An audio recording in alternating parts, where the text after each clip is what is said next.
જિનાલયનું અને પરમાત્માનું શુદ્ધિકરણ પણ શા માટે?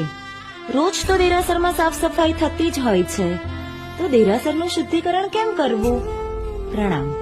જેમ દૂરથી ડુંગર રળિયામણા લાગે તે જ રીતે દૂરથી તો દેરાસર ચમકતું જ લાગે છે, પણ જ્યારે સૂક્ષ્મ રીતે જોઈએ ત્યારે ખબર પડે કે જિનાલયમાં કેટલી બધી ધૂળ છે.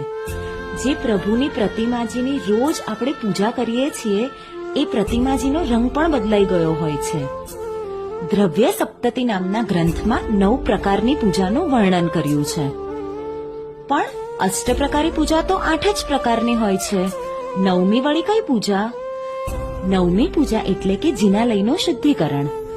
શાસ્ત્રોમાં કીધું છે કે વર્ષમાં એક વાર તો જિનાલયનું શુદ્ધિકરણ અને પ્રભુજી ઉપર 18 અભિષેક અવશ્ય થવા જોઈએ.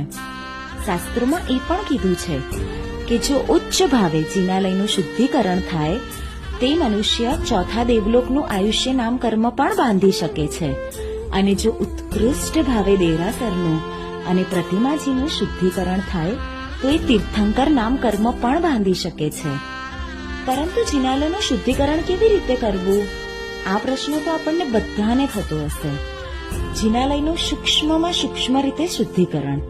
પ્રભુજીની પ્રતિમાનું શુદ્ધિકરણ વિવિધ ઔષધિઓથી કરાય છે.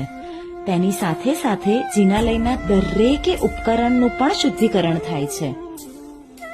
જિનાલયનું શુદ્ધિકરણ પછી પ્રભુજી પર એક અલગ જ તેજ આવી જાય છે. પ્રભુજીની પ્રતિમા જાણે ચમકવા લાગે છે. આ જિનાલયના શુદ્ધિકરણની સાથે સાથે પોતાની આત્માનું શુદ્ધિકરણ પણ થાય છે.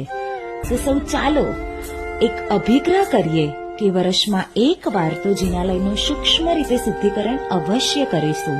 તેમાં રહેલી પ્રભુજીની પ્રતિમાઓનું પણ શુદ્ધિકરણ કરીશું, અને શુદ્ધિકરણ કર્યા બાદ પ્રભુજીના 18 અભિષેક પણ કરીશું.